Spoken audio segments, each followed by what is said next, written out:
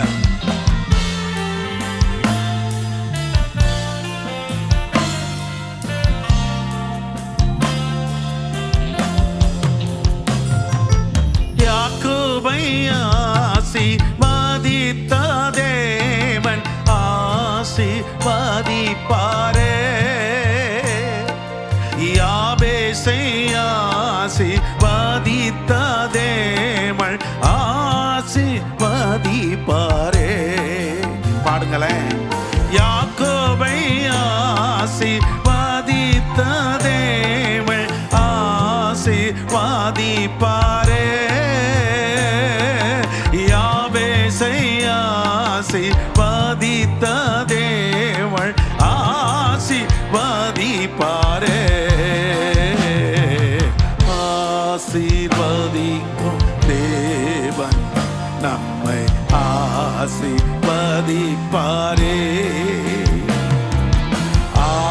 ஆசீர்வதிக்கும் தேவன் நம்மை ஆசீர்வதிப்பாரே. துதி ஸ்தோத்திரம் இயேசுநாதா, துதி உமக்கே என்றுமே. துதி ஸ்தோத்திரம் இயேசுநாதா, துதி உமக்கே என்றுமே. ஆசீர்வதிக்கும் தேவன் நம்மை ஆசீர்வதிப்பாரே.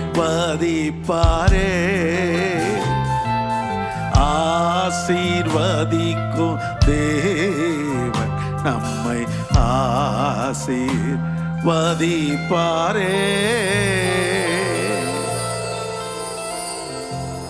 யாபேசை அவர்கள் தாய் பெற்ற பொழுது நான் துக்கத்தோடு பெற்றேன். ஆனால் யாபேஸ் அவர் வேண்டுதல் செய்யும் பொழுது, தீங்கு என்னை அணுகாதபடிக்கு என் எல்லைகளை ஆசீர்வதியும், என் எல்லைகளை விஸ்தாரமாக். ஒரு சின்ன பிரேயர் தான் பண்ணார். பரிசுத்த வேதாகமத்தில் ஒரு சிறு பகுதியில் மட்டும்தான் அவர் வந்தார். ஆனால் அந்த யாபேசின் ஜெபம் அர்த்தமுள்ள ஜெபம். ஒருவேளை நீங்களும் கூட என்ன ஆசீர்வதிக்க யாரும் இல்லையே, நான் கஷ்டப்பட்டு வாழ்க்கையில் முன்னேறி கொண்டிருக்கிறேனே, இருந்தாலும் எவ்வளவு வேகமாய் ஏறுகிறேனோ அவ்வளவு வேகமாய் சறுக்கி கீழே விழுகிறேனே, என்னுடைய வாழ்க்கையும் துக்கம்தான், என்னை அவர் ஆசீர்வதிக்க மாட்டாரா என்று ஏக்கத்தோடு இந்த ஆராதனையில் பங்கு பெற்றிருக்கிற என் அன்பான சகோதரனே, அருமை மகளே, உங்களையும் நிச்சயமாக ஆசீர்வதிப்ப. யாக்கோபு தன் தமையனுக்கு பயந்து தன் தாய் சொல்லை கேட்டு அவர் பயந்து ஓடுகிறார். ஆனால் ஒரு பொருத்தனை பண்ணுகிறார். தேவரீர் என்னை சுகமாக திரும்பி வர பண்ணுவீரானால் இந்த இடத்தில் உமக்கு பலிபீடத்தை கட்டுவேன். அதே போல கர்த்தர் அவரை ஆசீர்வதிக்கிறார். செல்வ சீமானாய் திரும்பி வருகிறார். ஏன் உங்களையும் ஒருவேளை பயந்து ஓடிக்கொண்டிருக்கீங்களோ? இனி வாழ்க்கை இல்லை, என்ன நடக்கும்னு தெரியவில்லை. கொஞ்சம் நில்லுங்க. யாபேசை ஆசீர்வதித்த அதே கர்த்தர், யாக்கோபை ஆசீர்வதித்த அதே கர்த்தர் உங்களையும் ஆசீர்வதிப்பார். இன்னும் ஒரு விசை அந்த ஒரு ஸ்டான்ஸாவை நான் பாட விரும்புகிறேன். என்னோடு கூட சேர்ந்து ஒரு ஜெபமாய் பாடுவீர்களா? யாக்கோபை ஆசீர்வதித்த தேவன் ஆசீர்வதிப்பாரே. யாபேசை ஆசீர்வதித்த தேவன் ஆசீர்வதிப்பாரே. யாக்கோபை ஆசீர்வதித்த தேவன் ஆசீர்வதிப்பாரே. யாபேசை ஆசீர்வதித்த தேவன் ஆசீர்வதிப்பாரே. ஆசீர்வதிக்கும் தேவன் நம்மை ஆசீர்வதிப்பாரே.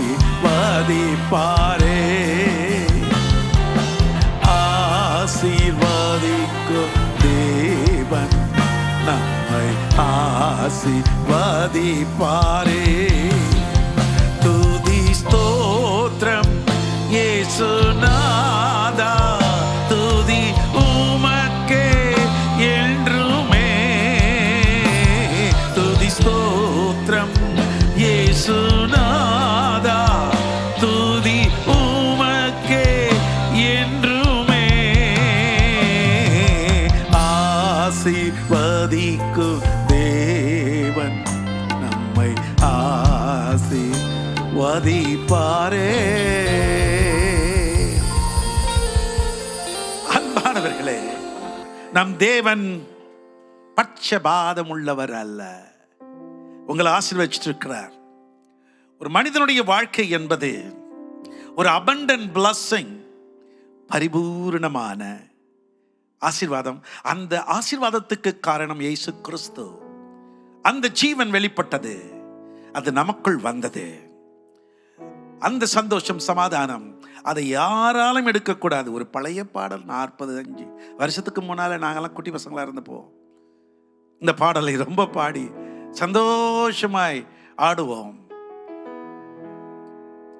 Life so rich and abundant, joy so full and triumphant, peace that nothing can mar, no man take away. Light now set up turning, all still keeping me burning.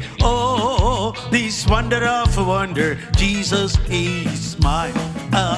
Life so rich and abundant, joy so full and triumphant, peace that nothing can mar, no man take away. Light no shadow turning, oil still keeping me burning. Oh, this wonder of wonder, Jesus is mine. ஜீவன் ஆனந்த பாக்கியம், எங்கு பொங்கும் சந்தோஷம், யாரும் எடுக்க கூட அசமாதானம். மாற நித்திய விளக்கு இன்னும் எரிக்கும் என்னை. இது அதிசயமே, இயேசு என் சொந்தம். ஜீவன் ஆனந்த பாக்கியம், எங்கு பொங்கும் சந்தோஷம், யாரும் எடுக்க கூட அசமாதானம். மாற நித்திய விளக்கு இன்னும் எரிக்கும் என்னை. இது அதிசயமே, இயேசு என் சொந்தம். இந்த பாட்டை உட்காந்து பண்ண வேலைக்கு ஆகாது. நல்லா எழுந்து நின்று அந்த வேம்பிங் அதை அப்படி வாசிப்பாங்க. அந்த அந்த ட்ரம் பீட்டுக்கு ஏற்ற மாதிரி நீங்களும் உங்க கை காலெல்லாம் அசைச்சு பாடணும். Come on everybody, put your hand. 1 2 3 4. Life so rich and abundant, joy so full and triumphant, peace that nothing can mar, no man take away. Light no shadow turning, all still keeping me burning. Oh, this wonder of wonder, Jesus is mine. Ah, hallelujah. Oh, oh, oh, Hosanna. Ah, hallelujah. Oh, oh, Hosanna. Jeevan Anand Bhagyam எங்கு பொங்கும் சந்தோஷ் யாரும் எடுக்க கூட அசமாதானம் மாற நித்தியம் விளக்கு இன்னும் எரிக்கும் என்ன இது அதிசயமே இயேசு என் சொந்தம். ஓ ஓ ஓ ஹalleluya hallelujah hallelujah hallelujah hallelujah hallelujah. Life so rich and abundant, joy so full and triumphant, peace that nothing can melt, no man take away. Light, no care of turning, oh, still keeping me burning. Oh, this wonder of wonder, Jesus is mine. Jesus is mine. Hallelujah, hallelujah, hallelujah, hallelujah, hallelujah, hallelujah. தமிழ்ல பாடுவோம். ஜீவன் ஆனந்த பாக்கியம் எங்கோ பொங்கும் சந்தோஷம் யாரும் எடுக்க கூட அசமாதானம் மாற நித்திய விளக்கு இன்னும் எரிக்கும் என்ன இது அதிசயமே இயேசு என் சொந்தம். ஹalleluya hallelujah hallelujah hallelujah hallelujah hallelujah hallelujah hallelujah hallelujah. அந்த ஜீவன் நமக்குள் வாசமா இருக்கிறதா இருக்கிற இடத்துல ஒரு 2 நிமிஷம் எழுந்து நிற்கிறீங்களா? அப்படியே தேவ சமூகத்துல கண்களை மூடி கைகளை உயர்த்தி இதயத்தின் ஆழத்தில் இருந்து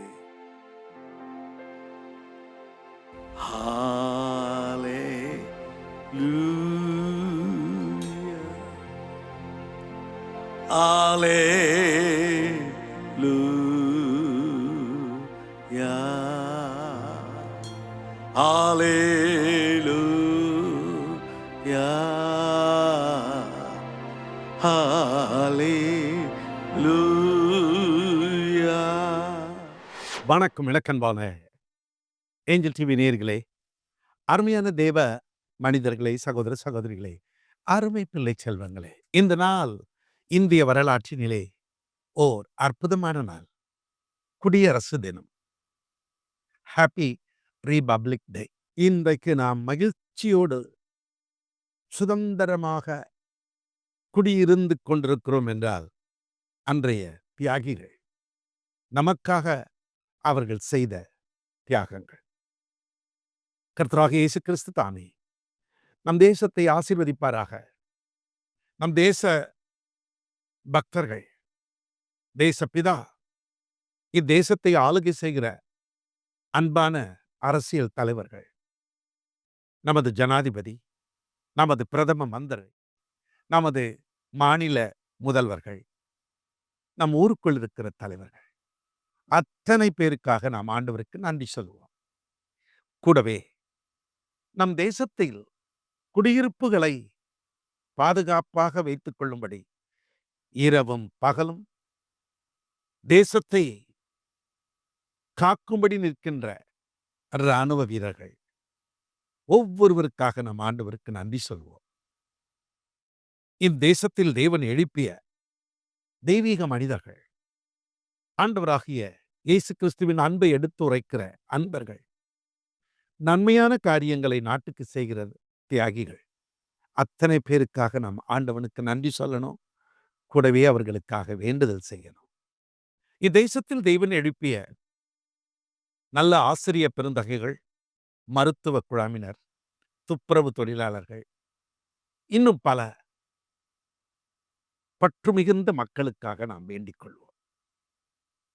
ஒரு சிறு பிரார்த்தனையோடு கூட இந்த நிகழ்ச்சி, இந்த ஆராதனையை நாம் தொடருவோம். பரிசுத்தமுள்ள எங்கள் நல்ல தந்தையே, இந்த குடியரசு தின நல்ல நாளில் எங்கள் தேசத்தில் இருக்கிற அத்துணை மக்களுக்காக வேண்டுதல் செய்கிறோம். குறிப்பாக ஜனாதிபதி, பாரத பிரதமர், அனைத்து மாநில முதல்வர்கள், எங்க தமிழக முதல்வர், எங்க ஊர் தலைவர்களை உம்முடைய கைகளில் ஒப்பு கொடுக்கிறோம். நாட்டை காக்கும்படிக்கு தங்கள் வீட்டை விட்டு பணிக்களத்தில் அயராது உழைக்கின்ற அத்துணை இராணுவ வீரர்களுக்கு, தரைப்படை, கப்பற்படை, வான்படை என்று முப்படை தளபதிகளுக்கும் முப்படை வீரர்களுக்கும் நீர் பாதுகாப்பு தரும்படி வேண்டுகிறோம். எங்கள் நாட்டை சுபீட்சமாய் வைக்க, சமாதானமாக வைக்க, சந்தோஷமாக வைக்க அருள் நிறைந்த உம் கரத்தை நீட்டும். இருள் நீக்கி அருள் தாரும். ஆண்டவர் இயேசு கிறிஸ்துவின் நாமத்தில் வேண்டுகிறேன் பிதாவே. ஆமென். ஆமென். அன்பானவர்களே, நாம் நன்றாக தேவனை ஆராதித்தோம். அது தேவனுக்கு பிரியமானது. அடுத்து ஐயா சாது சுந்தர் செல்வராஜ் அவர்களுக்கு அதில் மிகுந்த பற்று உள்ளவர். ஆராதிக்கணும். ஆராதனையில் கர்த்தர் அற்புதங்களை செய்வார் என்று சொல்வார். உண்மைதான். இன்றைக்கும் உங்களுக்கு கர்த்தர் அற்புதங்களை செய்திருக்கிறார். அடுத்து நாம் தேவனுடைய வார்த்தையை கேட்கப் போவதற்கு முன்பதாக இப்பொழுது நாம் மனமுவந்து மனப்பூர்வமாக காணிக்கைகளை அனுப்ப போகிறோம். யாருக்கு? எதற்கு? இயேசு ஊழியங்களுக்கு, ஏஞ்சல் டிவி ஊழியங்கள். தேவன் தந்த அரிய பெரிய திட்டம்தான் காரனுடையில் இப்பொழுது நிறைவேறிக் கொண்டிருக்கிறது. ஒரு பெரிய திட்டத்தை கர்த்தர் நம் தாசனிடம் கொடுத்து அந்த திட்டத்தை நிறைவேற்றி கொண்டு வருகிறார். அழகிய கட்டடங்கள் வானுயரை எழும்பிக் கொண்டிருக்கிறது. பூர்த்தி அடைகிற நிலையில் இன்னும் சில தேவைகள் இருக்கிறதை கனத்துக்குரிய ஐயா சாது அவர்கள் சொல்லிக் கொண்டிருக்கிறார்கள். நீங்கள் எல்லாரும் தாராளமாய் கொடுத்திருக்கிறீர்கள், ஏராளமாய் வழங்கியிருக்கிறீர்கள். நன்றி.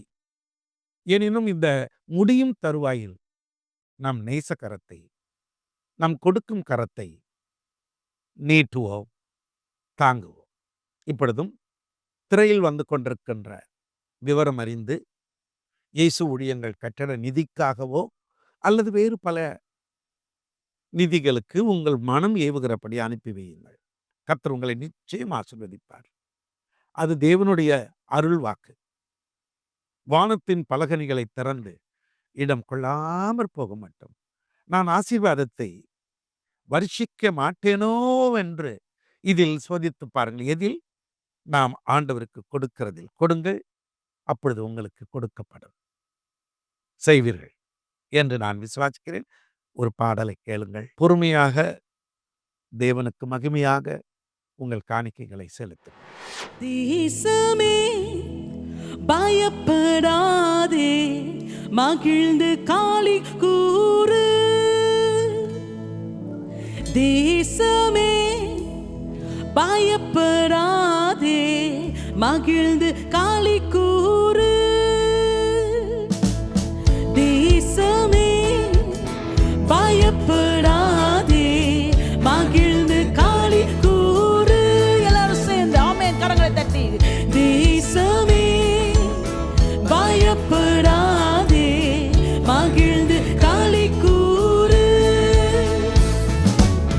சேனையின் கர்த்தர் உன் நடுவில்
இந்த தேசத்துக்கு தேவையான சகாயத்தை அவர் தரும்படியாக நம்ம எல்லாரும் ஆண்டவரே தேசத்தின் சேமத்தை விரும்புகிற தேவன் அப்பா. நீங்க இந்த நாளில் உங்களுடைய வலக்கரத்தினால எங்க தேசத்தை தாங்கப்பா. தாய் மறந்தாலும் மறவாமல் உள்ளங்கையில் வரைந்தாரே. ஆமென்.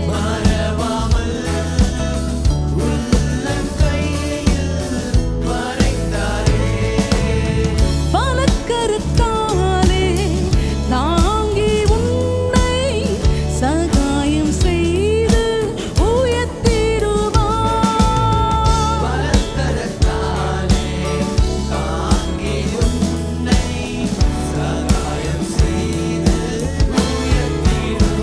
எல்லாரும் சேர்ந்து தேசமே பயப்படாதே மகிழ்ந்து களி கூறு. ஒரு ஜெபமாக எல்லாரும் தேசத்தின் மேல தேவனுடைய வாக்குத்தத்தங்களை உரைக்கும்படியாக இந்த நாளிலும் ஹalleluya yes lord களி கூறு. கிறிஸ்து இயேசு சிந்தையில் நிலைத்தென்றும் ஜீவிப்பாய்.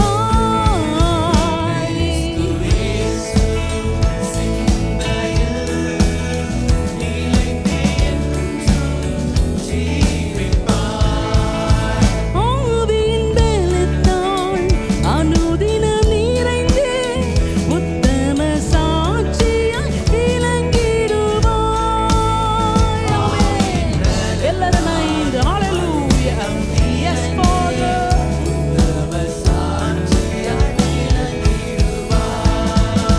தேசமே பயப்படாதே மகிழ்ந்து களி கூறு.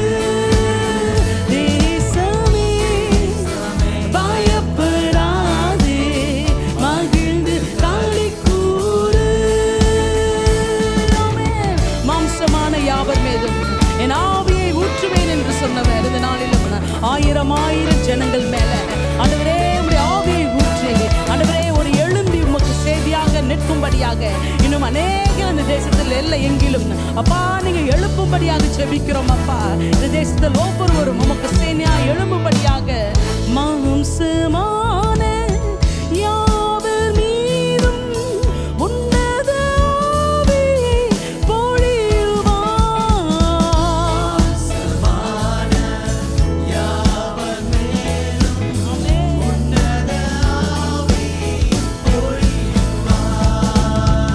ஆயிரம் ஜனங்கள் தருவார் எழும்பி சேவை செய்திடுவார்.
அன்பர்களே, ஒரு நல்ல ஊழியத்தை நீங்கள் முடித்தீர்கள். கர்த்தர் உங்களை 1000 மடங்கு இல்ல கோடா கோடியாக பெருகுவாயாக.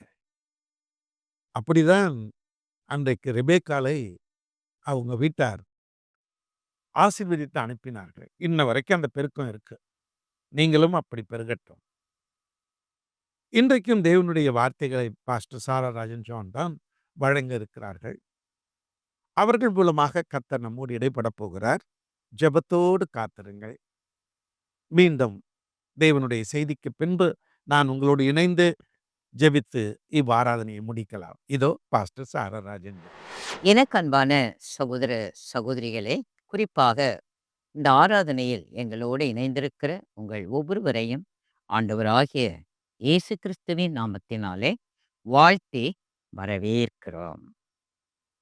இந்த மாதத்திலும் தேவனாகிய கர்த்தர் நமக்கு கொடுத்த ஒரு வார்த்தையை மையப்படுத்தி நாம் தொடர்ந்து தேவனுடைய வார்த்தைகளை தியானிக்க போகிறோம். எரேமியா 30ஆம் அதிகாரம் 19ஆம் வசனம். எரேமியா 30:19. அவைகளிலிருந்து ஸ்தோத்திரமும் ஆடல் பாடலின் சத்தமும் புறப்படும். அவர்களை வத்திக்க பண்ணுவேன். அவர்கள் குறுகி போவதில்லை. அவர்களை மகிமைப்படுத்துவேன். அவர்கள் சிறுமைப்படுவதில்லை. வாசித்த இந்த தேவனுடைய வார்த்தையில் அவைகளிலிருந்து சிறைப்பிடிக்கப்பட்ட யாக்கோபின் கோத்திரம் அவர்களை ஆண்டவராகிய தேவன் கடைசி காலத்தில் எப்படிப்பட்டவர்களாக அவர்களை மாறுதல் அடைய செய்ய போகிறார். அவருடைய ஆடல் பாடலின் சத்தம் ஸ்தோத்திரம் அவரிடத்திலிருந்து புறப்படும்.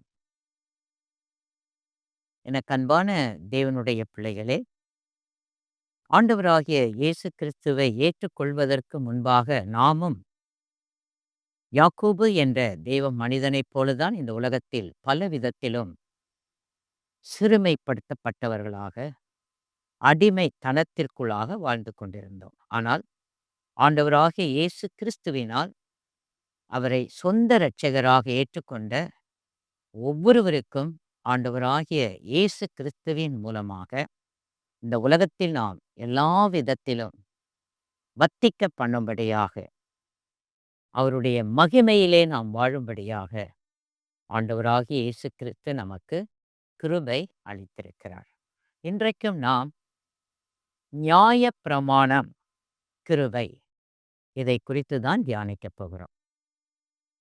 இன்றைக்கு யாக்கோபின் சந்ததியார் முழுமையாக நியாயப்பிரமாணத்திற்கு உட்பட்டவர்களாக வாழ்ந்து கொண்டிருக்கிறார்.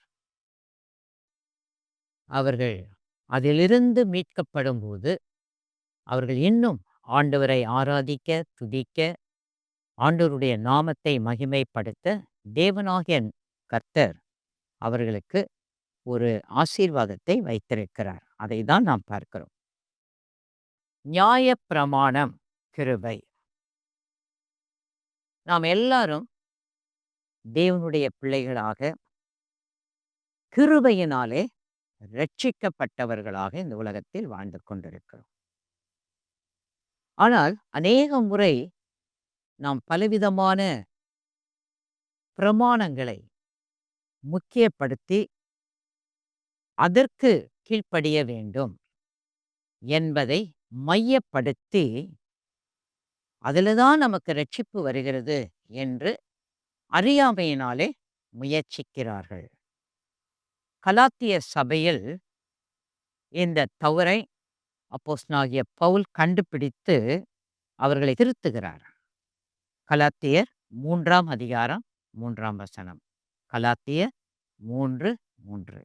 ஆவியிலே ஆரம்பம் பண்ணின நீங்கள் இப்பொழுது மாம்சத்தினாலே முடிவு பெறப் போகிறீர்களோ? நீங்கள் இத்தனை புத்தியினரா? இந்த கேட்கப்படுகிற கேள்விக்கு கலாத்தியர் 3ஆம் அதிகாரம் 11ஆம் வசனத்தில் அதற்கு ஒரு பதில் கொடுக்கப்படுகிறது. நியாய பிரமாணத்தினாலே ஒருவனும் தேவனிடத்தில் நீதிமானாகிறது இல்லை என்பது வெளியரங்கமாயிருக்கிறது. ஏனெனில் விசுவாசத்தினாலே நீதிமான் பிழைப்பான் என்று எழுதியிருக்கிறதே. இந்த உலகத்தில ஆண்டவராகிய இயேசு கிறிஸ்துவின் பிள்ளைகளாக இருக்கிற நாம் எல்லாரும் விசுவாசத்தினாலே ரட்சிக்கப்பட்டிருக்கிறோம். விசுவாசத்தினால்தான் இந்த உலகத்தில் இப்பொழுது நாம் வாழ்ந்து கொண்டிருக்கிறோம். நாமே நாம் நியாயப்பிரமாண அந்த விதிமுறைகளின்படி வாழ்ந்து தேவனுடைய விதிமுறைகளை உடைக்கக் கூடாது. அப்போஸ்தலனாகிய பவுல் அவர் எழுதும்போது ரோமர் 6ஆம் அதிகாரம் 1ஆம் வசனம் 2ஆம் வசனம், ஆகையால் என்ன சொல்வோம்? கிருபை பெருகும்படிக்கு பாவத்திலே நிலை நிற்கலாம் என்று சொல்லுவோமோ? கூடாதே. பாவத்துக்கு மரித்த நாம் இனி அதிலே எப்படி பிழைப்போம்? அப்ப கிருபை, இயேசு கிறிஸ்துவின் கிருபை. அதனால என்ன பாவம் வேணாலும் செய்யலாம், என்ன வேணாலும் அக்கிரமம் பண்ணலாம், அப்படி அல்ல. பாவத்துக்கு நாம் எல்லாரும் கிருபையினாலே மரித்து விட்டோம். இனி நாம பாவம் செய்யக்கூடிய எண்ணங்கள், சிந்தைகள் அறிந்தோ அறியாமலோ இயேசு கிறிஸ்துவின் பிள்ளைகளாக வாழ்கிற ஒருவருக்கும் வரவே வராது.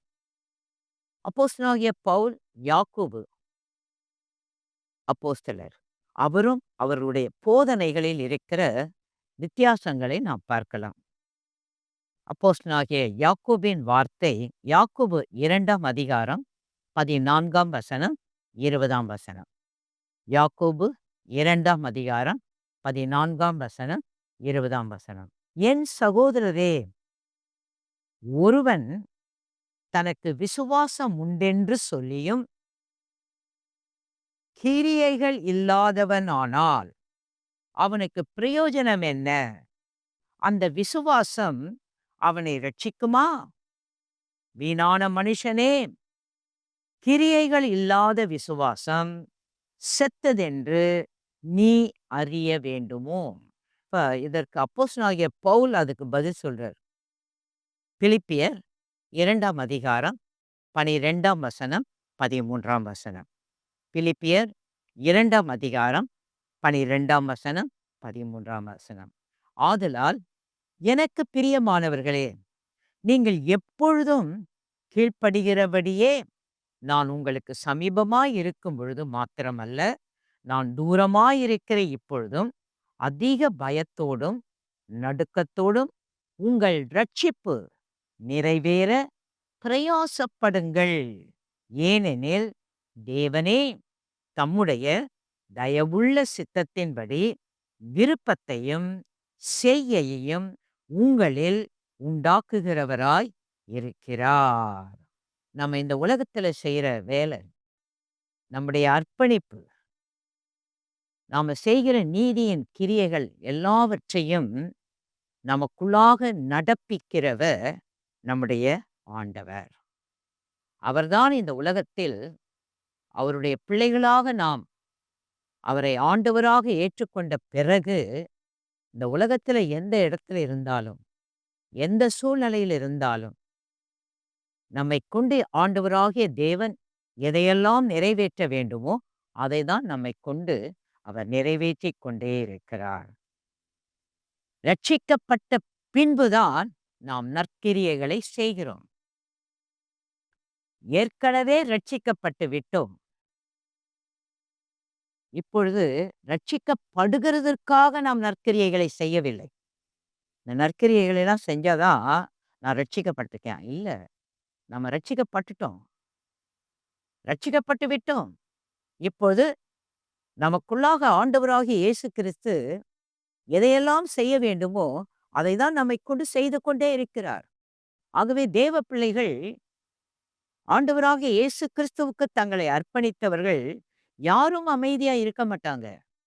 அவங்க இயேசு கிறிஸ்துவுக்குள்ளாக எதை செய்ய வேண்டுமோ அதை அவர்கள் நிறைவேற்றிக் கொண்டே இருப்பார்கள். உதாரணத்துக்கு ஒரு நாய் குரைக்கிறது. ஏனென்றால் அது நாய், நாய் குறைக்கும். குறைக்கிறதுனால அது நாய் கிடையாது. அதுதான் உண்மை. நம்மெல்லாம் ரட்சிக்கப்பட்டுட்டோம். அதனால வேற வழி இல்ல. நம்ம நற்கிரியைகளை செஞ்சுக்கிட்டே தான் இருப்போம். ரட்சிக்கப்படுறதுக்காக நம்ம நற்கிரியைகளை செய்யல. ரட்சிக்கப்பட்டதுனால நம்ம நற்கிரியைகளை செய்கிறோம். அதைதான் தேவனுடைய வார்த்தை நமக்கு அறிவிக்கிறது. நியாயப்பிரமாணம் என்றால் என்ன? பழைய ஏற்பாட்டு காலத்தில் ஆண்டவராகிய தேவன் மோசே என்ற தேவ மனிதனை அழைத்து 2713 கட்டளைகளை, கற்பனைகளை மோசேயின் மூலமாக அவர் தன்னுடைய ஜனங்களுக்கு கொடுக்கிறார். ஒரு தடவை சொல்லி பாருங்க. 2713 கற்பனைகள்.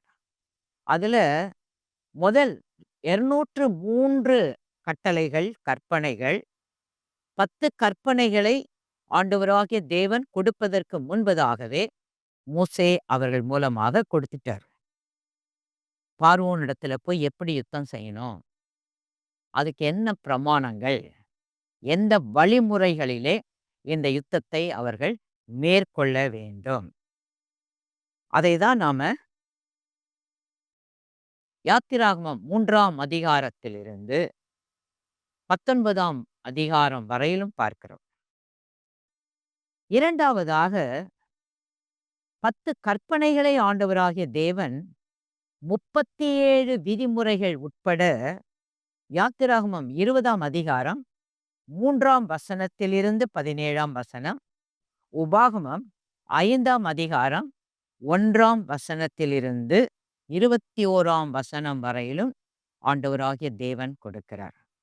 மூன்றாவதாக 155 கட்டளைகள், கற்பனைகளை மிருகங்களின் இரத்தத்தினால் முத்திரை செய்யப்பட்ட உடன்படிக்கைகளை பிரமாணங்களாக தேவனாகிய கர்த்தர் கொடுக்கிறார். இதை குறித்து நாம யாத்திராகமம் 20ஆம் அதிகாரம் 18ஆம் வசனத்தில் இருந்து 24ஆம் அதிகாரம் 8ஆம் வசனம் வரையிலும் வாசிக்கிறோம். நான்காவதாக 2345 கற்பனைகளை யாத்திராகமம், லேவியராகமம், உபாகமம் இந்த புத்தகங்களில் அவருடைய ஜனங்கள் எப்படி இந்த உலகத்தில் வாழ வேண்டும், எந்த முறையில் வாழ வேண்டும் என்பதை அவர் பிரமாணங்களாக மோசே என்ற தேவ மனிதன் மூலமாக கொடுத்ததை நாம் அந்த பகுதிகளிலே பார்க்கிறோம். ரோமர் 7ஆம் அதிகாரம் 16ஆம் வசனம். ரோமர் 7ஆம் அதிகாரம் 16ஆம் வசனம். இப்படி நான் விரும்பாததை செய்கிறவனாயிருக்க நியாயப்பிரமாணம் நல்லதென்று ஒத்துக்கொள்ளுகிறேனே. சங்கீதம் 19 7ஆம் வசனம் 8ஆம் வசனம். கர்த்தருடைய வேதம் குறைவற்றதும் ஆத்துமாவை உயிர்ப்பிக்கிறதுமாயிருக்கிறது. கர்த்தருடைய சாட்சி சத்தியமும் பேதையை ஞானியாக்குகிறதுமாயிருக்கிறது. கர்த்தருடைய நியாயங்கள் செம்மையும் இருதயத்தை சந்தோஷிப்பிக்கிறதுமாயிருக்கிறது. கர்த்தருடைய கற்பனை தூய்மையும் கண்களை தெளிவிக்கிறதுமாயிருக்கிறது. அப்ப நியாய பிரமாணம் என்பது தூய்மையானது, நீதியானது, நல்லது, பூரணமானது, சரியானது. அப்ப கிருபை என்றால் என்ன? கிருபை என்பது தகுதியில்லாத ஒரு நபர் மீது ஆண்டவராகிய இயேசு கிறிஸ்து காட்டுகின்ற ஒரு தயவு, இரக்கம், நியாயப்பிரமாண விதிகளின் கீழ் ஆண்டவராகிய இயேசு கிறிஸ்து நீதியை கட்டாயப்படுத்துகிறார். கிருபையின் தேவனே நீதியை தருகிறவராக இருக்கிறார். எபேசியர் 2ஆம் அதிகாரம் 8ஆம் வசனம் 9ஆம் வசனம். கிருபையினாலே விசுவாசத்தை கொண்டு ரட்சிக்கப்பட்டீர்கள். இது உங்களால் உண்டானதல்ல, இது தேவனுடைய ஈவு. ஒருவரும் பெருமை பாராட்டாதபடிக்கு இது கிரியைகளினால் உண்டானது அல்ல. நியாயப்பிரமாணம் சொல்லுகிறது என்ன? நியாயப்பிரமாணம் ஆண்டவராகிய தேவனுக்கு கீழ்ப்படிந்து வாழுங்கள் என்று தீர்மானமாக அறிவிக்கப்படுகிறது. லேவியராகமம் 18ஆம் அதிகாரம் 5ஆம் வசனம். லேவியராகமம் 18ஆம் அதிகாரம் 5ஆம் வசனம். ஆகையால் என் கட்டளைகளையும் என் நியாயங்களையும் கைக்கொள்ள கடவீர்கள். அவைகளின்படி செய்கிறவன் எவனும் அவைகளால் பிழைப்பான். நான் கர்த்தர். ரோமர் 10ஆம் அதிகாரம் 5ஆம் வசனம். மோசே நியாய பிரமாணத்தினால் ஆகும் நீதியை குறித்து இவைகளை செய்கிற மனுஷன் இவைகளால் பிழைப்பான் என்று எழுதியிருக்கிறார். எழுதிட்டார். நியாய பிரமாணத்துல சொல்லப்பட்டபடி நடக்கிறவங்க தான் இந்த உலகத்துல பிழைக்க முடியும் என்று அவருக்கு கொடுத்த அந்த பிரமாணத்துல எழுதிட்டார். இப்ப பிரச்சனை இங்கதான். ஏற்கனவே பார்த்தோம் இல்லையா? 2713 நியாய பிரமாணம். இந்த பிரமாணத்துல ஒன்ன நம்ம மீறினா கூட அவுட். அவ்வளவுதான். உலகத்திலே பிழைக்க முடியாது. அப்ப யாரால இத பூரணமா கடைபிடிக்க முடியும்? அப்படிதான் நிறைய தேவ ஜனங்கள் பழைய ஏற்பாட்டு காலத்துல அவங்க ஒவ்வொரு காரியத்திலும் கொஞ்சம் கீழ்ப்படியாம நடக்கும்போது ஒருத்தர் தப்பு செஞ்சா கூட 20,000 பேர், 30,000 பேர், 40,000 பேர் பிழைக்கவே முடியல. அப்பப்ப இறந்தாங்க. அப்ப இதற்கு கொடுக்கப்படுகிற பதில் என்னவென்றால், ரோமர் 3ஆம் அதிகாரம் 9ஆம் வசனத்திலிருந்து 24ஆம் வசனம். ரோமர் 3ஆம் அதிகாரம் 9ஆம் வசனத்திலிருந்து 24ஆம் வசனம். ஆனாலும் என்ன? அவர்களை பார்க்கிலும் நாங்கள் விசேஷித்தவர்களா? எவ்வளவேனும் விசேஷித்தவர்கள் அல்ல. யூதர் கிரேக்கர் யாவரும் பாவத்திற்கு உட்பட்டவர்கள் என்பதை முன்பு திருஷ்டாந்தப்படுத்தினோமே. அந்தப்படியே நீதிமான் ஒருவனாகிலும் இல்லை, உணர்வுள்ளவன் இல்லை, தேவனை தேடுகிறவன் இல்லை. எல்லாரும் வழி தப்பி ஏகமாய் கெட்டுப் போனார்கள். நன்மை செய்கிறவன் இல்லை, ஒருவனாகிலும் இல்லை. அவர்கள் தொண்டை திறக்கப்பட்ட பிரேத குழி. தங்கள் நாவுகளால் வஞ்சனை செய்கிறார்கள். அவர்களுடைய உதடுகளின் கீழே பாம்பின் விஷம் இருக்கிறது. அவர்கள் வாய் சபிப்பினாலும் கசப்பினாலும் நிறைந்திருக்கிறது. அவர்கள் கால்கள் இரத்தம் சிந்துகிறதற்கு தீவிரிக்கிறது. நாசமும் நிர்பந்தமும் அவர்கள் வழிகளில் இருக்கிறது. சமாதான வழியை அவர்கள் அறியாதிருக்கிறார்கள். அவர்கள் கண்களுக்கு முன்பாக தெய்வ பயம் இல்லை என்று எழுதியிருக்கிறதே. மேலும் வாய்கள் யாவும் அடைக்கப்படும்படிக்கும் உலகத்தார் யாவரும் தேவனுடைய ஆக்கினை தீர்ப்புக்கு ஏதுவானவர்கள் ஆகும்படிக்கும் நியாயப்பிரமாணம் சொல்லுகிறதெல்லாம் நியாயப்பிரமாணத்துக்கு உட்பட்டிருக்கிறவர்களுக்கே சொல்லுகிறது என்று அறிந்திருக்கிறோம். இப்படி இருக்க பாவத்தை அறிகிற அறிவு நியாய பிரமாணத்தினால் வருகிறபடியால் எந்த மனுஷனும் நியாய பிரமாணத்தின் கிரியைகளினாலே தேவனுக்கு முன்பாக நீதிமானாக்கப்படுவதில்லை. இப்படி இருக்க நியாய பிரமாணம் இல்லாமல் தேவ நீதி வெளியாக்கப்பட்டிருக்கிறது. அதை குறித்து நியாய பிரமாணமும் தீர்க்க தரிசனங்களும் சாட்சியிடுகிறது. அது இயேசு கிறிஸ்துவை பற்றும் விசுவாசத்தினாலே பலிக்கும் தேவ நீதியே.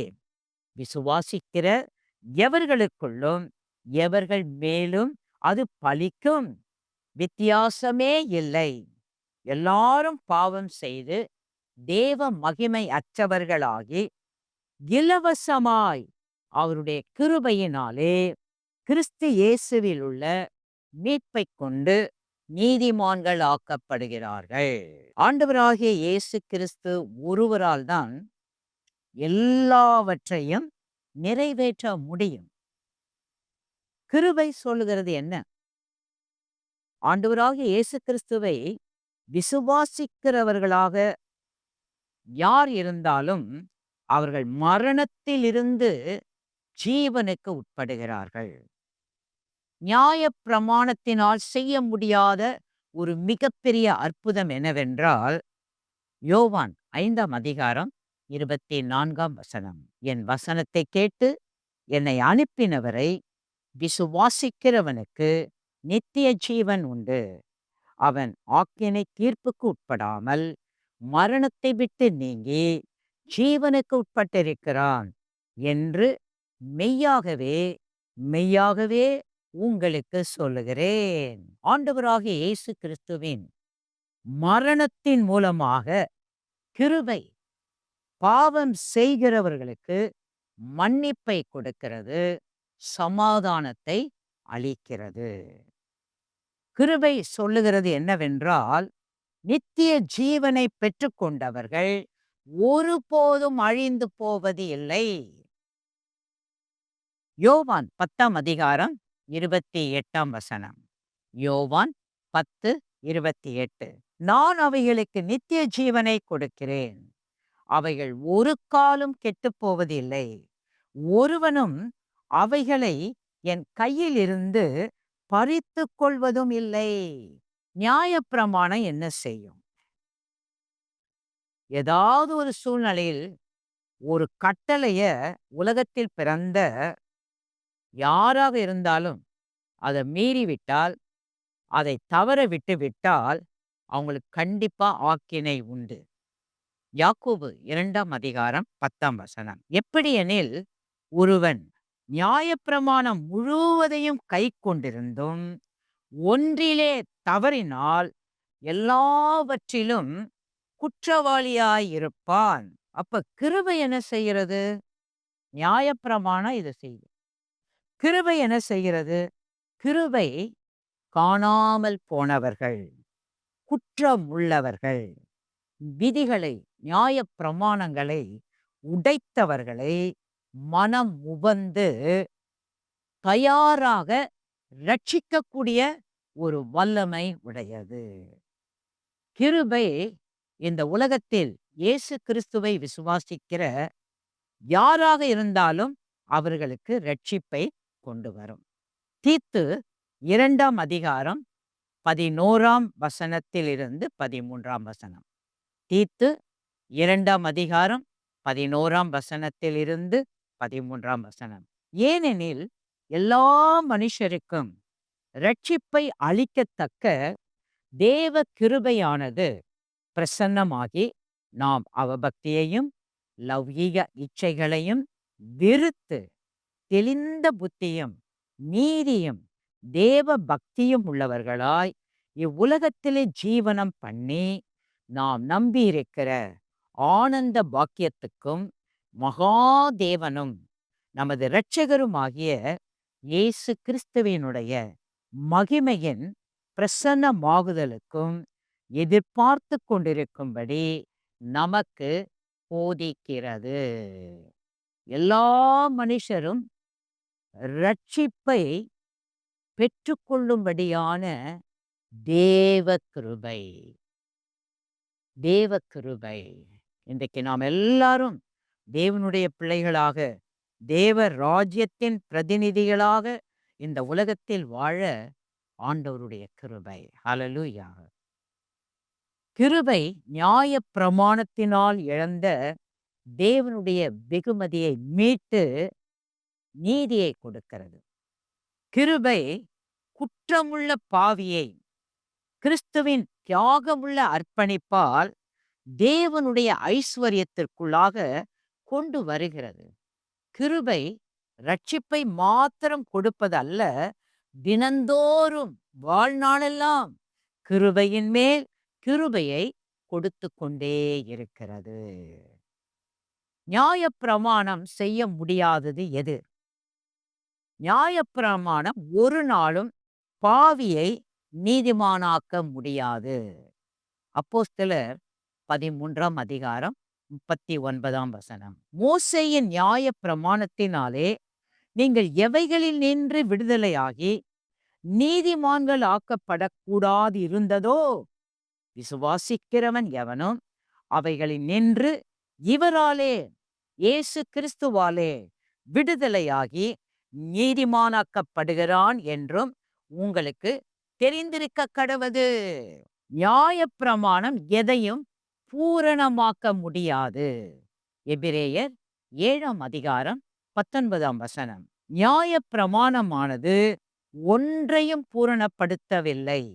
அதிக நன்மையான நம்பிக்கையை வருவிப்பதோ பூரணப்படுத்துகிறது. அதே நம்பிக்கையினாலே தேவனிடத்தில் சேருகிறோம்.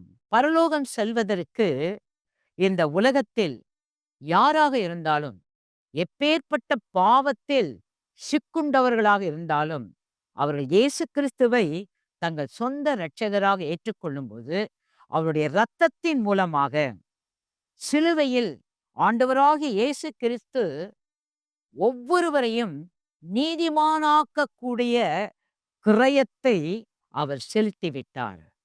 அவருடைய கிரியைகளின் மூலமாக நாம் இந்த உலகத்தில் நீதிமான்களாக்கப்படுகிறோம். ஹல்லேலூயா. அவரை விசுவாசித்தா போதும், அவரை ஏற்றுக்கொண்டா போதும். நம்ம பாவங்களை எல்லாம் அவர் மன்னிக்கிறார், நம்முடைய அக்கிரமங்களை எல்லாம் மன்னிக்கிறார். பரலோகத்துக்கு போவதற்கு நமக்கு ஒரு வழி காட்டுகிறார். ஹல்லேலூயா. கிருபையின் மூலமாக தான் விசுவாசத்தினாலே எந்த ஒரு பாவம் செய்தவர்களாக இருந்தாலும் நீதிமான்களாகி விட முடியும். ரோமர் 3ஆம் அதிகாரம் 24ஆம் வசனம். இலவசமாய் அவருடைய கிருபையினாலே கிறிஸ்து இயேசுவில் உள்ள மீட்பை கொண்டு நீதிமான்களாக்கப்படுகிறார்கள். கிருபை இந்த உலகத்தில் தேவ பயம் இல்லாதவைகள், உலக இச்சைகளை விட்டு பரிசுத்தமாக தேவனுக்கு நீதியாக வாழ கற்றுக் கொடுக்கிறது. கிருபை கற்றுக் கொடுக்கிறது. இன்னைக்கு நம்ம எல்லாம் ஏன் சபைக்கு வரோம்? சபையில ஏன் நம்ம அங்கத்தினர்களா இருக்கிறோம்? சபையில ஏன் பலவிதமான ஊழியங்களை செய்கிறோம்? சிறு பிள்ளைகளுக்கு ஊழியம் செய்கிறோம், வாலிப பிள்ளைகளுக்கு ஊழியம் செய்கிறோம். பல விதத்துல என்னென்ன ஊழியங்கள் இருக்குதோ அதையெல்லாம் நம்ம ஏன் செய்கிறோம்? கற்றுக்கொள்ளுகிறோம். இன்னும் நான் கிருபையில நீதிமானாக இயேசு கிறிஸ்துவுக்குள்ளாக நான் வாழ்வதற்கு இயேசு கிறிஸ்து எதையெல்லாம் எனக்கு கற்றுக் கொடுக்க அவர் விரும்புகிறாரோ அதை நான் திருச்சபையின் ஊழியங்களின் மூலமாக, பரிசுத்தவான்களின் மூலமாக நான் கற்றுக்கொள்ளுகிறேன். ஹல்லேலூயா. தீத்து 2ஆம் அதிகாரம் 11ஆம் வசனத்தில் இருந்து 13ஆம் வசனம். ஏற்கனவே இந்த வசனத்தை நாம் வாசித்தோம். அந்த வசனத்திலும் நாம் இதைதான் பார்க்கிறோம். நாம் நம்பியிருக்கிற ஆனந்த பாக்கியத்துக்கும் மகாதேவனும் நமது இரட்சகருமாகிய இயேசு கிறிஸ்துவினுடைய மகிமையின் பிரசன்னமாகுதலுக்கும் எதிர்பார்த்து கொண்டிருக்கும்படி நமக்கு போதிக்கிறது. இந்த உலகத்துல நம்ம எல்லாரும் ஏன் தேவனுடைய பிள்ளைகளாக, இயேசு கிறிஸ்துவின் பிள்ளைகளாக வாழ்ந்து கொண்டிருக்கிறோம்? அவருடைய அந்த மகிமையின் பிரசன்னத்துக்குள்ளாக நாம் எல்லாரும் இயேசு கிறிஸ்துவை சந்திக்க வேண்டும், அவரோடு நித்திய நித்தியமாக வாழ வேண்டும் என்பதை ஆண்டவராகிய இயேசு கிறிஸ்து நமக்கு கற்றுக் கொடுக்கிறார், கற்றுக்கொள்ளுகிறோம். ஏன் நியாயப்பிரமாணம் கொடுக்கப்பட்டது? ஏன் நியாயப்பிரமாணம் கொடுக்கப்பட்டது? நியாயப்பிரமாணத்தின் மூலமாக தான் அக்கிரமங்களை அறிந்து கொள்வதற்கு ஒரு வழியாக இருக்கு. எது பாவம், எது துன்மார்க்கம் இல்லைன்னா தெரியாது. இதெல்லாம் செய்யக்கூடாது அப்படின்னு நியாயப்பிரமாணம் கொடுத்ததுனால தான் நமக்கு இப்ப எது பாவம், எது அக்கிரமம், இதுக்கு தான் ஆண்டவர் அந்த நியாயப்பிரமாணத்தை கொடுத்தார். கலாத்தியர் 3ஆம் அதிகாரம் 19ஆம் வசனம். அப்படியானால் நியாயப்பிரமாணத்தின் நோக்கம் என்ன? வாக்குத்தத்தத்தை பற்ற சந்ததி வருமளவும் அது அக்கிரமங்களின் நிமித்தமாக கூட்டப்பட்டு தேவ தூதரை கொண்டு மத்தியஸ்தன் கையிலே கட்டளையிடப்பட்டது. நியாயப்பிரமாணம் இல்லை என்றால் பாவத்தை குறித்த ஒரு அறிவு இந்த உலகத்தில் இருக்கிற யாருக்குமே, எந்த மனுஷனுக்கும் இருந்திருக்கவே முடியாது. ரோமர் 3 இப்படி இருக்க பாவத்தை அறிகிற அறிவு நியாய பிரமாணத்தினால் வருகிறபடியால் எந்த மனுஷனும் நியாய பிரமாணத்தின் கிரியைகளினாலே தேவனுக்கு முன்பாக நீதிமானாக்கப்படுவது இல்லை. கலாத்தியர் 3 இவ்விதமாக நாம் விசுவாசத்தினாலே நீதிமான்கள் ஆக்கப்படுவதற்கு நியாய பிரமாணம் நம்மை கிறிஸ்துவினிடத்தில் வழி நடத்துகிற உபாத்தியாய் இருந்தது. பாவம் செஞ்சிட்டேன், நியாயப்பிரமாணத்துக்கு விரோதமா பல காரியங்களை செஞ்சிட்டேன் அப்படின்னு இயேசு கிறிஸ்துட்ட வந்த உடனே இயேசு கிறிஸ்து கிருபையினால நம்ம பாவங்கள் எல்லாம் மன்னிச்சு அவருடைய பிள்ளைகளாக அவர் ஏற்றுக்கொள்ளுகிறார். கிருபை மனிதர்கள் தகுதி உள்ளவர்கள் என்பதற்காக கொடுக்கப்படவில்லை. ஆண்டவராகிய தேவன் இந்த உலகத்தில் இருக்கிற மனிதர்கள் மீது வைத்த அன்பினால் தேவனே நமக்கு கொடுக்கின்ற ஒரு கிருபை. யோவான் 3:16. தேவன் தம்முடைய ஒரே பேரான குமாரனை விசுவாசிக்கிறவன் எவனோ அவன் கெட்டு போகாமல் நித்திய ஜீவனை அடையும்படிக்கு அவரை தந்தருளி இவ்வளவாய் உலகத்தில் அன்பு கூர்ந்தார். கிருபை நமக்கு கொடுக்கப்பட்டதின் நோக்கம் என்னவென்றால் நாம் அவருடைய ரட்சிப்பில் நிலைத்திருக்க வேண்டும். நாம் எல்லாம் பலவீனமானவங்க. ஏதாவது ஒரு சூழ்நிலையில ஆண்டவரை விட்டே விலகிடுவோம். ஆனாலும் அவருடைய கிருபை தான் அவருக்குள்ளாக நிலைத்திருக்கும்படியாக நமக்கு உதவி செய்கிறது. 2 கொரிந்தியர் 12:9. அதற்கு அவர், என் கிருபை உனக்கு போதும், பலவீனத்திலே என் பலன் பூரணமாய் விளங்கும் என்றார். ஆகையால் கிறிஸ்துவின் வல்லமை என் மேல் தங்கும்படி என் பலவீனங்களை குறித்து நான் மிகவும் சந்தோஷமாய் மேன்மை பாராட்டுவேன். யாரால் நியாயப்பிரமாணம் கொடுக்கப்பட்டது? நியாயப்பிரமாணம் தேவ மனிதர் மோசேயின் மூலமாக கொடுக்கப்பட்டது. இதைதான் யோவான் 1:17 வாசிக்கிறோம். எப்படியெனில் நியாயப்பிரமாணம் மோசேயின் மூலமாய் கொடுக்கப்பட்டது, கிருபையும் சத்தியமும் இயேசு கிறிஸ்துவின் மூலமாய் உண்டாயின. யாத்திராகமம் 20:19. மோசேயை நோக்கி, நீர் எங்களோட பேசும், நாங்கள் கேட்போம். தேவன் எங்களோட பேசாதிருப்பாராக, பேசினால் நாங்கள் செத்துப்போவோம் என்றார்கள். பழைய ஏற்பாட்டு காலத்துல யாரும் ஆண்டவர்கிட்ட பேச முடியாது. ஜனங்களே சொல்றாங்க, அவர் சத்தத்தை கேட்டாலே நாங்க செத்துருவோம். ஆனா இன்றைக்கு கிருபையில வாழ்கிற நீங்களும் நானும், நாம் எந்த இடத்தில் இருந்தாலும் எந்த சூழ்நிலையில் இருந்தாலும் ஆண்டவராகிய தேவன் நம்மோடு கூட அவர் பேசுகிறார். எபிரேயர் 12:. எபிரேயர் 12:18 21. அன்றியும் தொடக்கூடியதும் அக்கினி பற்றி எரிகிறதுமான மலையினிடத்திற்கும் மந்தாரம், இருள், பெருங்காற்று ஆகிய இவைகளினிடத்திற்கும் எக்கால முழக்கத்தினிடத்திற்கும் வார்த்தைகளை உடைய சத்தத்தினிடத்திற்கும் நீங்கள் வந்து சேரவில்லை. அந்த சத்தத்தை கேட்டவர்கள் பின்னும் தங்களுக்கு வார்த்தை சொல்லப்படாதபடிக்கு வேண்டிக் கொண்டார்கள். ஏனெனில் ஒரு மிருகமாகிலும் மலையைத் தொட்டால் அது கல்லெறியுண்டு அல்லது அம்பினால் எய்யுண்டு சாக வேண்டும் என்று சொல்லப்பட்ட கட்டளையை சகிக்க மாட்டாதிருந்தார்கள். மோசேயும் நான் மிகவும் பயந்து நடுங்குகிறேன் என்று சொல்லத்தக்கதாக அந்த காட்சி அவ்வளவு பயங்கரமாய் இருந்தது. நியாயப்பிரமாண காலத்துல யாரும் பக்கத்துல போக முடியாது. மோசே சொல்றாரு, அவருடைய சத்தத்தை கேட்டு நான் நடுங்குறேன், எனக்கு பயமா இருக்கு. ஆனா கிருபை ஆண்டவராகிய இயேசு கிறிஸ்துவின் மூலமாக நமக்கு கொடுக்கப்பட்டது. யோவான் 1ஆம் அதிகாரம் 17ஆம் வசனத்திலே வாசிக்கிறோம். எப்படி எனில், நியாயப்பிரமாணம் மோசேயின் மூலமாய் கொடுக்கப்பட்டது, கிருபையும் சத்தியமும் இயேசு கிறிஸ்துவின் மூலமாய் உண்டாயின. ஆகவே ஆண்டவருடைய பிள்ளைகளாக இந்த உலகத்தில் வாழ்கிற நாம் எதை சார்ந்து வாழ்ந்து கொண்டிருக்கிறோம்? கிருபையை சார்ந்து வாழ்ந்து கொண்டிருக்கிறோம். ரோமர் 4ஆம் அதிகாரம் 4ஆம் வசனம் 5ஆம் வசனம். கிரியை செய்கிறவனுக்கு வருகிற கூலி கிருபை எனப்படாமல் கடன் எனப்படும். ஒருவன் கிரியை செய்யாமல் பாவியை நீதிமானாக்குகிறவரிடத்தில் விசுவாசம் வைக்கிறவனாயிருந்தால் அவனுடைய விசுவாசமே அவனுக்கு நீதியாக எண்ணப்படும். ஒருவர் ரட்சிக்கப்பட்ட பிறகு, மனம் திரும்பின பிறகு, அவர் நியாயப் பிரமாணத்தின் கீழே வாழ்கிறாரா அல்லது கிருபையிலே வாழ்கிறாரா? பக்கத்துல இருக்கிறவங்கள பார்த்து கேளுங்க. நீங்க நியாயப் பிரமாணத்துல வாழ்றீங்களா அல்லது கிருபையில வாழ்றீங்களா?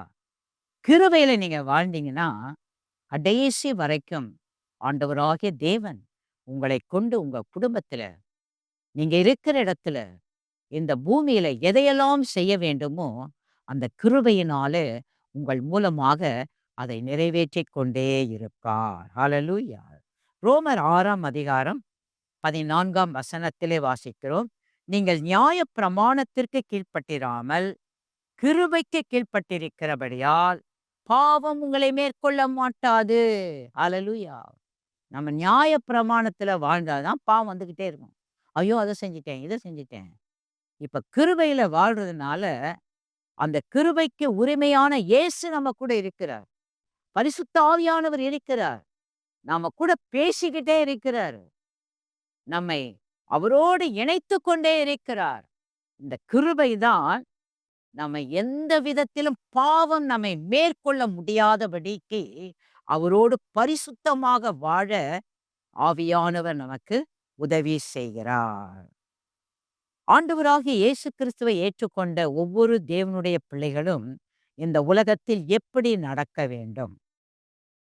ஆண்டவராகிய இயேசு கிறிஸ்து இந்த உலகத்திலே நடந்த விதமாக நடக்க வேண்டும்.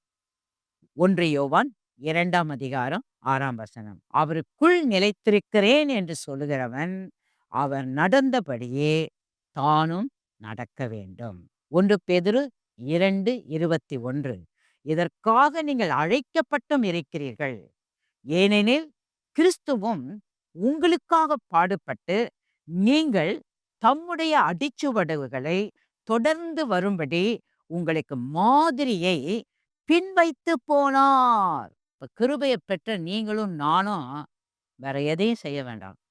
இயேசு கிறிஸ்து வாழ்ந்த அந்த அடிச்சுவடு, அதிலே நாம் நடந்து போய்க்கொண்டே இருந்தால் கிருபை நம்மை நடத்தி கொண்டே இருக்கும். ஹalleluya. அவருடைய அடிச்சுவடுகளை பின்பற்ற வேண்டும். கலாத்தியர் 5ஆம் அதிகாரம் 18ஆம் வசனம். ஆவியினால் நடத்தப்படுவீர்களானால் நீங்கள் நியாய பிரமாணத்திற்கு கீழ்ப்பட்டவர்கள் அல்ல. அதுக்குதான் இயேசு கிறிஸ்து இந்த உலகத்துல வந்தார், மரித்தார், ஜீவனை கொடுத்தார், உயிர்த்தெழுந்தார். போகும்போது சொன்னாரு, நான் போயிட்டேன், நீங்க பயப்படாதீங்க, நான் போய் ஆவியானவரை அனுப்புவேன், அவர் உங்களுக்குள்ள இருப்பார், நான் சொன்னதெல்லாம் உங்களுக்கு ஞாபகப்படுத்துவார், நீங்க எந்த வழியில நடக்கணும் என்பதை அவர் உங்களுக்கு போதித்து உங்களை சரியான பாதையிலே வழி நடத்துவார். ஹalleluya.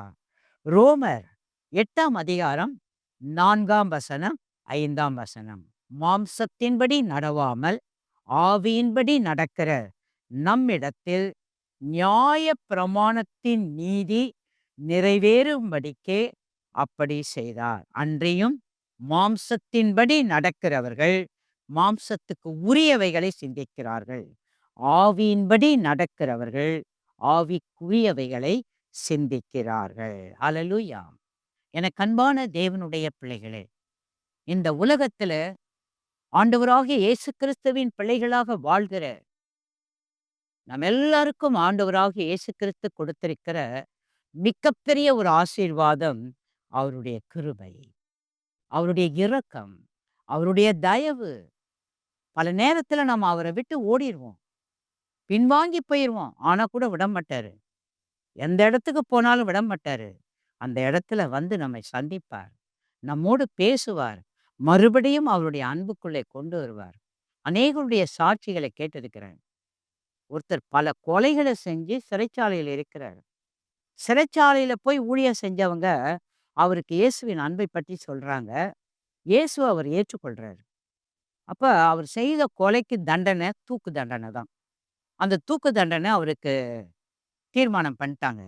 அப்ப அவருடைய மனைவியை அழைத்து அவர் சொல்றாரு, தன் மனைவிய பார்த்து சொல்றாரு, "ஏம்மா, நான் இயேசு கிறிஸ்துவுக்கு என் வாழ்க்கைய ஒப்பு குடுத்துட்டேன். இயேசு கிறிஸ்துவை அறிவதற்கு முன்பதாக இப்படிப்பட்ட குற்றங்கள் எல்லாம் செஞ்சு, இப்ப இந்த அரசாங்கத்தின் சட்டத்தின்படியாக இந்த குற்றத்துக்கு எனக்கு தூக்கு தண்டனை குடுக்குறாங்க. ஆனா இப்ப எனக்கு பயமே இல்ல. எனக்கு எந்த விதமான கலக்கமும் இல்ல. ஏன்னா, இப்ப நான் இயேசுவோடு இணைஞ்சிட்டேன். இயேசுவின் ராஜ்யத்துக்கு நான் போறேன்." அப்படிப்பட்ட ஒரு நம்பிக்கை, விசுவாசத்தை பாவியாக, குற்றவாளியாக இருந்த என்னுடைய வாழ்க்கையில அவர் குடுத்துட்டாரு. அதனால் நீயும் தொடர்ந்து இயேசு கிறிஸ்துவுக்காக இந்த உலகத்துல வாழு. ஆண்டவர் உன்னை கைவிடவே மாட்டார். எனக்கு அன்பான தேவனுடைய பிள்ளைகளே, நான் ஒரு அலுவலகத்தில பணியாற்றிக் கொண்டிருந்தபோது, என்னோடு பணியாற்றின ஒரு அதிகாரி என்கிட்ட ஒரு கேள்வி கேட்டார். "ஏம்மா, ஒருத்தர பத்தி வால் போஸ்டர் எல்லாம் ஒட்டியிருக்காங்கம்மா. அவர பத்தி உனக்கு தெரியுமான்னு?" கேட்டாரு. எனக்கு தெரியாது சார்ன்னு. அப்ப அவரு சொன்னாரு, "எங்க ஊர்ல மகா துன்மார்க்கம் நிறைஞ்ச ஒரு ஆளு. அவர் செய்யாத அக்கிரமமே கிடையாது. அநியாயமே கிடையாது. ஆனா அந்த மனுஷன் பேர போட்டு, போட்டோ போட்டு, எல்லாரும் வாருங்கள், அவர் சொல்றத கேளுங்கன்னு சொல்லி எல்லாரையும் வேற கூப்பிடுறாங்க. என்னாம்மா இது? கிறிஸ்தவத்துக்கு ஒரு ஒரு முறையே கிடையாதா?" அப்ப நான் உணர்ந்து கொண்டேன். அப்படிப்பட்ட ஒரு துன்மார்க்கமான மனிதனை கர்த்தர் ரட்சித்து, இன்றைக்கு அவரை சாட்சி சொல்லும்படியாக எப்படி அந்த அக்கிரமத்திலிருந்து வெளியே வந்தார், அந்த துன்மார்க்கத்திலிருந்து எப்படி வந்தார், இப்ப எப்படி நீதிமானாக வாழ்றாரு என்பதை அவர் உலகத்துக்கு அறிவிக்க ஆண்டவராகிய தேவன் அவரை ஒரு சாட்சியாக மாற்றியிருக்கிறார். எனக்கு அன்பான தேவனுடைய பிள்ளைகளே, கலாத்தியர் 5ஆம் அதிகாரம் 4ஆம் வசனத்திலே வாசிக்கிறோம். "நியாயப் பிரமாணத்தினால் நீதிமான்களாக விரும்புகிற நீங்கள் யாவரும் கிறிஸ்துவை விட்டு பிரிந்து கிருபையினின்று விழுந்தீர்கள்." அதனால நாம இந்த உலகத்துல வாழ்கிற தேவ பிள்ளைகள் எல்லாரும் கிருபையில் வாழ்ந்து கொண்டிருக்கிறோம், நியாயப் பிரமாணத்தினால் அல்ல. இதை நம்ம நல்லா புரிந்து கொண்டு அவருடைய கிருபையையே சார்ந்து நாம் வாழும்போது, நாம் நிச்சயமாக இன்னும் அதிகமாக நாம் கிறிஸ்துவுக்குள்ளாக வளர்ந்து பெருகி, தேவனுடைய நாமத்தை நம்முடைய தனிப்பட்ட வாழ்க்கையிலும், குடும்பத்திலும், நாம் இருக்கிற சமுதாயத்திலும், நாம் வாழ்கிற தேசத்திலும் வெளிப்படுத்துவதற்கு ஆவியானவர் நமக்கு உதவி செய்வார்.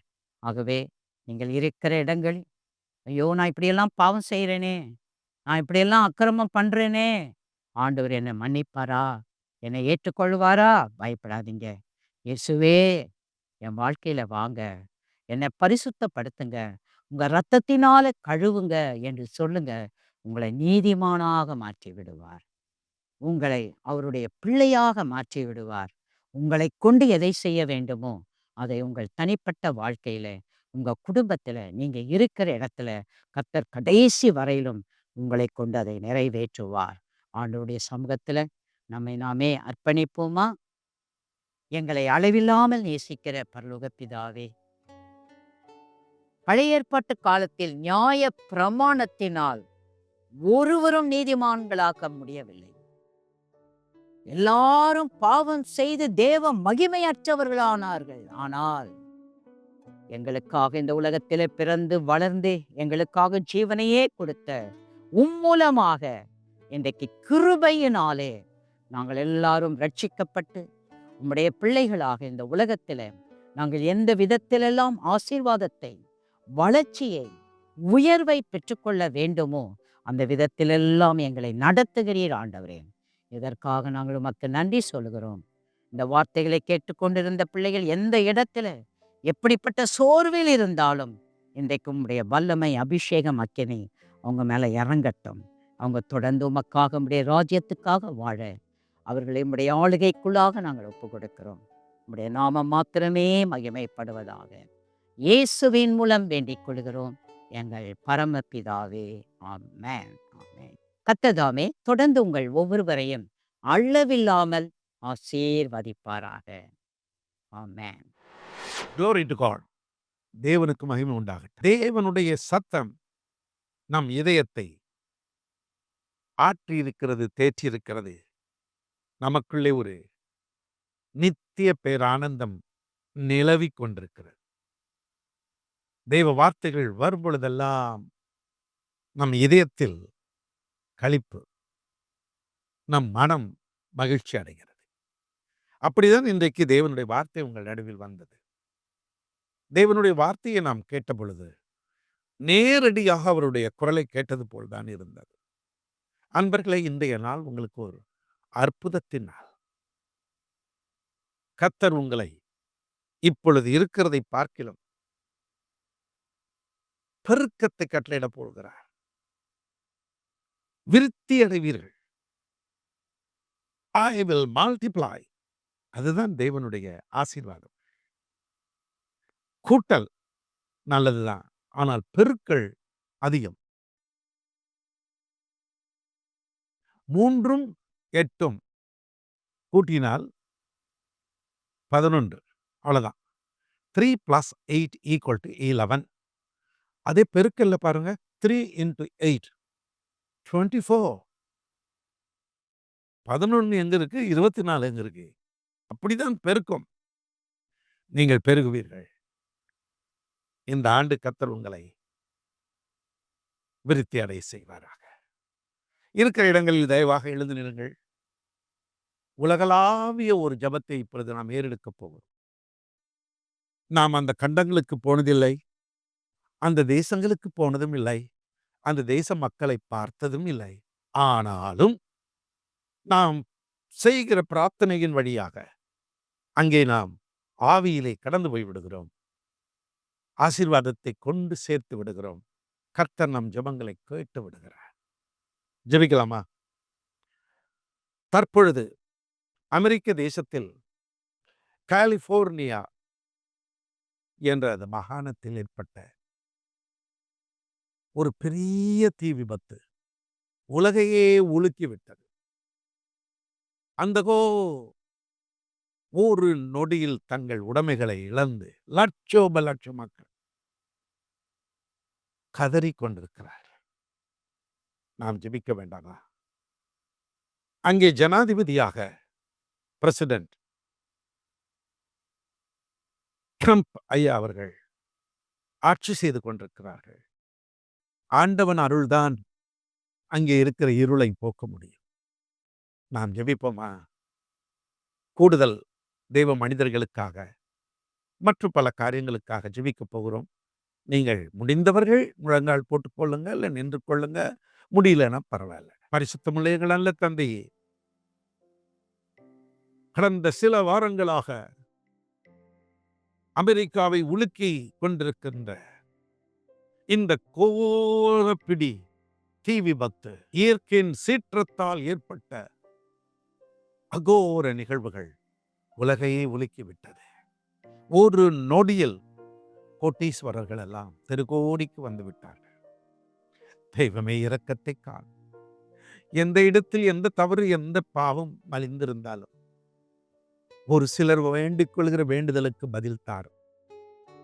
அன்றைக்கு சோதோம் கொமோரோவை அழிக்க வந்த பொழுது ஆபிரகாம் என்ற தெய்வ மனிதர் 10 நீதிமான்கள் பட்டணத்தில் இருந்தால் நான் அழிக்க மாட்டேன் என்று சொன்னீரே. அந்த பட்டணத்திலும் ஜெபிக்கிற சிலர் உண்டே, அவர்கள் நிமித்தம் இழந்து போனதை திரும்பத் தாரும். ஆண்டவர் பேரில் ஒரு பாசத்தை உண்டு பண்ணும். கடந்த கால பாவங்களை மன்னித்தரணும். மீண்டும் புத்துணர்வு தாரும் அப்பா. மீண்டும் அவர்கள் நன்மையினால் துளிர்க்கட்டும். இழந்தவைகளை திரும்ப பெறட்டும். எத்தனை கோடி நஷ்டம், மக்களுக்கு கஷ்டம், நீர் இரக்கம் காண்பியும் அப்பா. ஜனாதிபதி பதவி ஏற்றிருக்கிற ஐயா டொனால்ட் ட்ரம்ப் அவர்களுக்கு பாதுகாப்பு தாரும். அவர்கள் மூலமாக நன்மையான காரியங்கள் உலகமெங்கும் கடந்து செல்லட்டும். அவர்களை ஆசீர்வதியும். அதுபோல் இஸ்ரவேலுக்காக நாங்கள் ஜெபிக்கிறோம். மகாராஜாவின் நகரம், அந்த தேசத்திலே சமாதானம் உண்டாகட்டும். இன்னும் பல தேசங்கள் வறுமையின் கோட்டில் சென்று விட்டது. இரக்கம் காண்பி. சில தேசங்களில் கொள்ளை நோய் மக்களை வாட்டுகிறது. நீர் சொல்லி போனி கடைசி நாட்களில் இதெல்லாம் நடக்குது. நீ சொன்ன வார்த்தைகள் அப்படியே நடக்கிறது என்றாலும் கொஞ்சம் காலம் கொடுங்கப்பா. மனம் திரும்புதல் உண்டாவதற்கு, மக்கள் உம்மை அறிகிற அறிவை பெறுவதற்கு. இன்றைக்கு ஒரு கூட்டம் உம்மை அறிந்தும் பின்வாங்கி போயிருக்கிறார்கள். இப்பிரபஞ்சத்தின் தேவனானவன் அவர்கள் கண்களை குருடாக்கி போட்டிருக்கிறார். அநேகருடைய கண்கள் நன்மையை பார்ப்பதை விட தீமையை பார்த்து கொண்டிருக்கிறது. அநேகருடைய வாழ்க்கை நன்மைக்கு பதிலாக தீமைக்கு நேராய் ஓடிக்கொண்டிருக்கிறது. இறைவா, தெய்வமே, இரக்கம் காண்பியும் அப்பா, இரக்கம் காண்பியும். மக்கள் மனம் திரும்பட்டும். இயற்கை சீற்றங்களில் இருந்தும் கொள்ளை நோய்களில் இருந்தும் உமது பிள்ளைகளை காத்தருளும். உலகமெங்கும் திருப்பணி செய்யும்படி இயேசுவுக்காக ஓடுகிற அத்தனை தெய்வ மனிதர்களையும் என் தேவன் கண்ணோக்கி பாரும். பல வழிகளில் ஊழியம் செய்து கொண்டிருக்கிறார்கள். சிறுவர்கள் மத்தியில், வாலிபர்கள் மத்தியில், பெரியவர்கள் மத்தியில். சிலர் மிஷனரிகளாக போயிருக்கிறார்கள். அப்போஸ்தலர்கள், தீர்க்க தரிசிகள், நற்செய்தியாளர்கள், மேய்ப்பர்கள், போதகர்கள் என்று பல தரப்பட்ட நிலையில் அவருடைய பணியை செய்யும் பொழுது பாதுகாப்பு தாரும். ஒவ்வொரு விசுவாசியும், ஒவ்வொரு இயேசு கிறிஸ்துவின் தொண்டனாயும் இருக்கிற அத்துணை பேருக்கும் பாதுகாப்பு தார். கர்த்தராகிய இயேசு கிறிஸ்துவை விசுவாசிக்கிற எவரானாலும் அவர்தம் குடும்பத்தினரையும் அவர்கள் வேண்டிக் கொள்கிற வேண்டுதலுக்கும் நீர் பதில் தாரும். ஐயா சாது சுந்தர் செல்வராஜ் அவருக்காக, அவரோடு இணைந்து பணியாற்றுகிற அருமை பிள்ளைகளுக்காக நாங்கள் வேண்டுகிறோம்.